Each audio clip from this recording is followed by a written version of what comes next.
Well, my background is both in private companies and nonprofit companies. In private companies, I've worked in commercial assurance, travel, and I've also had 2 businesses of my own in travel, cruise and tour, selling, as well as being a caregiver to quadriplegic gentlemen.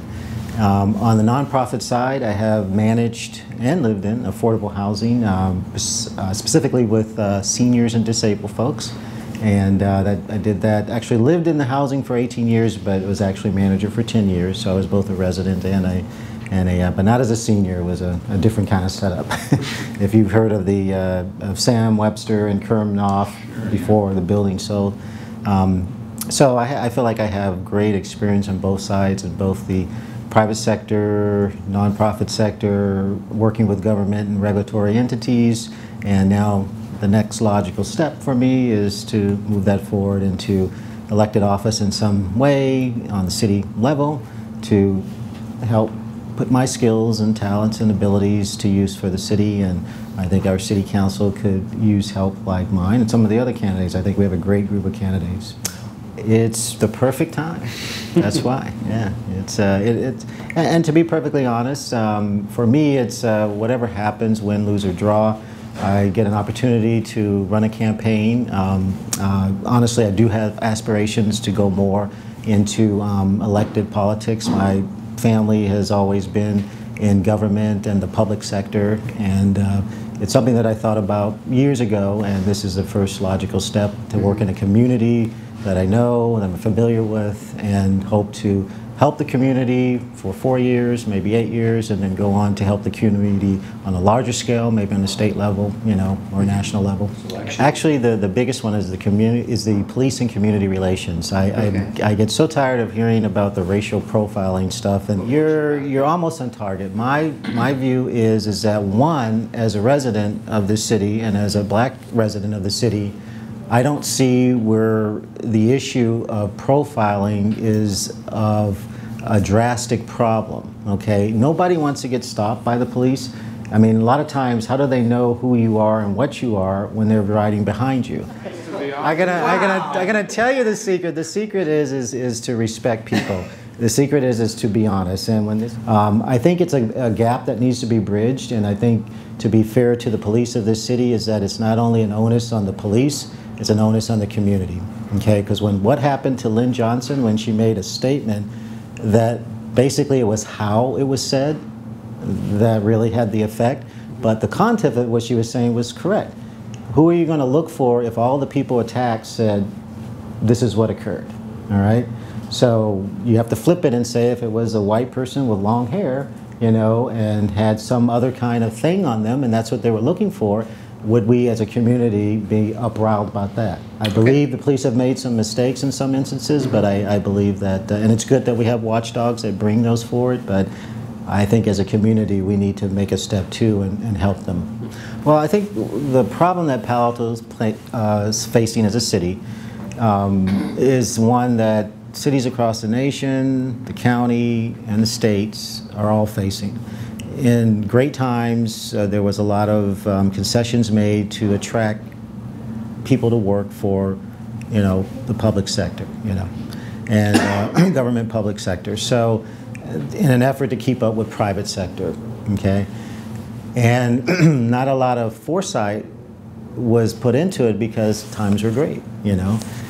And so in this instance, the SEIU employees are the unfortunate ones to have this done the first time. Okay, you're not dealing with fire and police on these issues. But if you speak to people in the fire department and the police department, there is consensus that they realize that the city is paying a lot for the benefits. And I do believe that there is some desire to help that.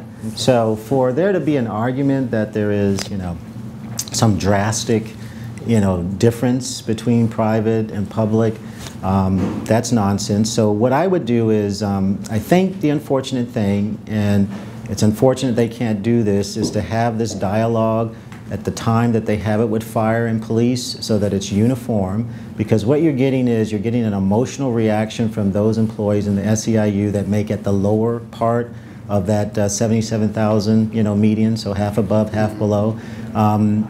And I think that's what's driving it. It's that emotional issue of, well, you know, this is the way it's always been, and how can we give that up? And I think if they were to see fire and police negotiating this at the same time, I think the city could move forward. So my recommendation is, if there was a way they could do it, is go into a, since you're already, you know, 4 months over the limit anyways, go into a contract for a year and take the furloughs that have been offered, take this, you know, pay holdings and the no increases, and talk about medical benefits, you know, when you sit down and talk to the other unions. The police, by saying that they were going to hold off on their raises, they've extended their contract to 2011. Fire said we're going to do it, but they tied it to whether or not you talk about SEIU medical benefits. So the city did talk about SEIU medical benefits, so now fire gets their raises. So this is one of those, you know, how the tide changes, and so that's just the life and business. You got to change. And as I said, this was done years ago when things were great, the outlook was rosy. Nobody thought that a whole layer would come out of the economy, starting with housing, and go work its way to every aspect. We just, you know, were not prepared for that. I am not supporting it because it is not a great thing at this time to be asking businesses that are struggling, having problems, to be further taxed. Furthermore, the way it is per employee, I wouldn't have supported it if it was based on the receipts as well. And I think, if anything, what you need is not a tax, but a licensing fee, the documents, the services, all the businesses that are in the city, e-commerce, retail, home base, brick and mortar, that gives an idea to the whole city and the residents. This is what we have to offer you in terms of business services. I don't think that we need to keep adding to the housing, you know, allotment, because I have a theory that affordability is really relative. You know, so if you're working hard, you're making, you know, 6-figure salary, buying $1 million or $2 million home is affordable to you. If your income is not like that, and you're in a bracket where you need less, you know, affordable housing or lower rate housing, then we have opportunities here in Palo Alto for that. So I think we should be moving forward with building businesses so that we have services for the city.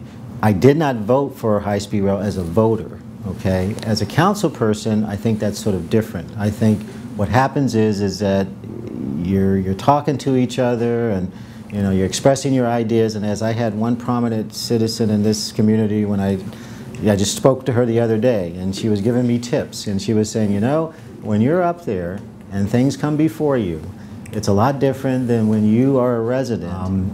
But high-speed rail ideally is a great thing, but I just don't think that the market is there from LA to San Francisco. We don't have evidence of market studies. When you look at Caltrain, it's always going broke, you know. Amtrak, as a nation, we failed it. We can't even get that going. So having something that goes from LA to San Francisco, but I don't know what the attraction is, but I think if you were to have something that went from this state to another state and across the nation, then I think you're talking about something. That's probably, you know, the plan, connect them up at some point, but I don't see evidence that financially it will be sound. I think if it's going to be done, I think it should go along the 280 route, you know, and just have shuttles coming in. That would be the preference. I think if somebody is faced with losing their home or having their home devalued, something that they've worked for, you know, all their lives, that's not right, you know.